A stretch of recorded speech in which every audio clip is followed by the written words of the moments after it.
We ought to turn everything into discretionary spending, so it's all evaluated so that we can fix problems or fix programs that are broken, that are going to be going bankrupt.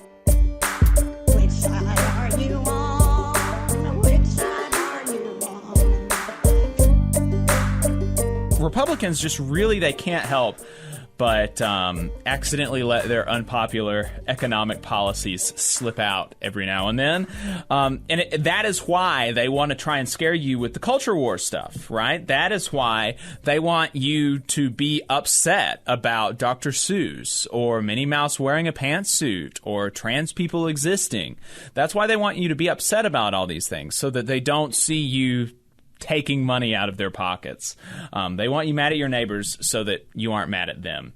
But like I said, sometimes they drop the culture war for a little bit and they talk about their terrible economic policies. And it's been happening for a while with Republican Rick Scott from Florida, whose tax plan would literally increase taxes on the poor and cut taxes on the rich. And I'm not talking about, proportionately, it would make the burden fall more heavily on the poor than it does now. No. I'm talking literally in absolute dollars and as a percentage of their income. It would increase taxes on the poor. He is actually running on a platform of increasing taxes on the poor and cutting taxes for the rich. That's Republican Rick Scott from Florida. And Marco Rubio similarly released his pro-family plan, which would include stealing money from widows and widowers if their spouse dies before they reach retirement. Very pro-family stuff. Well, it happened again last week. With Wisconsin Senator, also a Republican, obviously, Ron Johnson.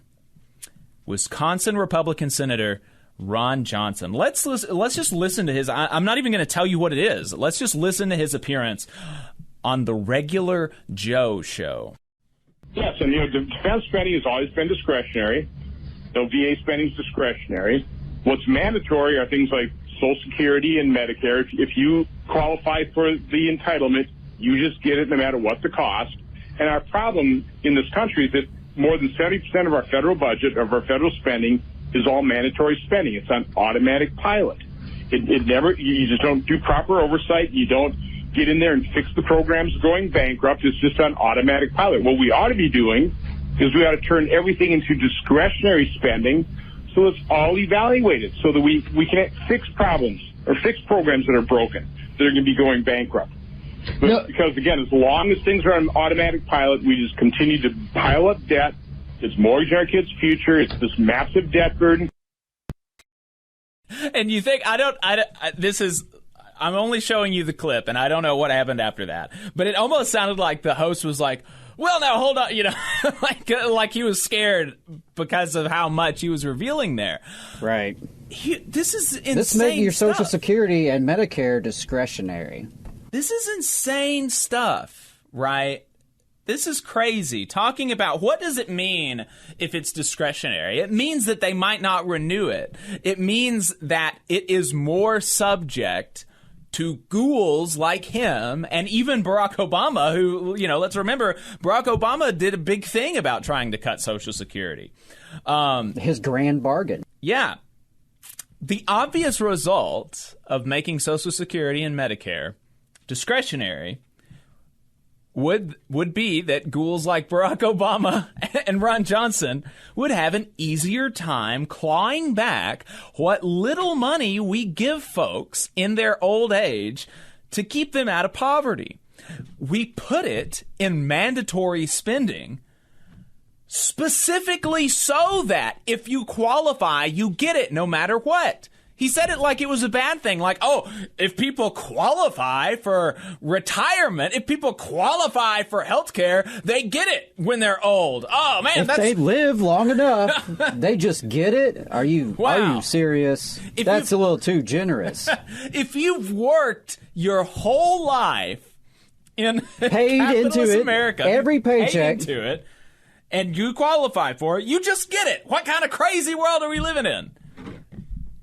That's insane. We did that specifically. So we put it in mandatory spending specifically so that if you qualify for it, you get it no matter what. And it's up to people like him that make sure that make sure it gets paid for. You know, he was talking about, we don't evaluate it. We do evaluate it. We know what the finances are, and we know exactly how to make it solvent forever. Until we die. All we have to do is remove the cap on the Social Security tax. Because right now, if you make over, $250,000, $150,000, your $150,000th and first dollar is not taxed for Social Security. So you've got all these billionaires on the super majority of their income, like 99% of their income, they're not paying in to Social Security.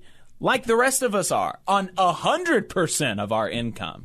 So if you just do that, just that one thing, you make them pay Social Security tax on all of their income, like the rest of us do. Social Security and Medicare are solvent forever. But they don't want to do that. The thing about this discretionary argument, we hear the exact same garbage from Alabama Republicans every year. Every year in the legislative session, there's always at least some of the Republicans who bring this point up. Whether they push for it hard in the session or not, it's a trope at this point about the Education Trust Fund and the General Fund. Alabama is somewhat unique in that we do have two state budgets. And the Education Trust Fund budget was set up, just like you described with Social Security and Medicare, for the sole purpose of ensuring that dollars collected for public education are spent in public education.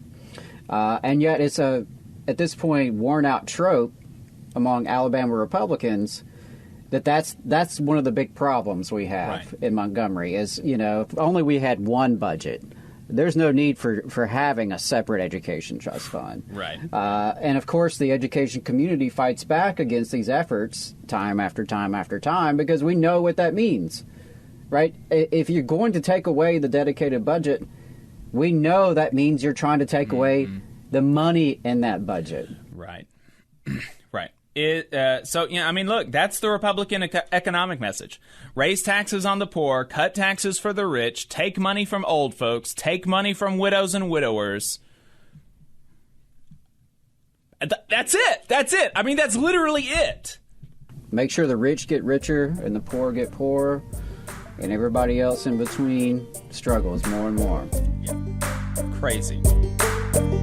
You just saw a clip from the Valley Labor Report. We are live every Saturday morning from 9:30 a.m. till 12:30 p.m. And we pride ourselves on keeping all of our content free to everybody so that we can talk to as many working folks as possible. If you support the work that we're doing, you think that it's important, you think that it's good, then consider making a monthly contribution to the project. And you can do that on our website, tvlr.fm.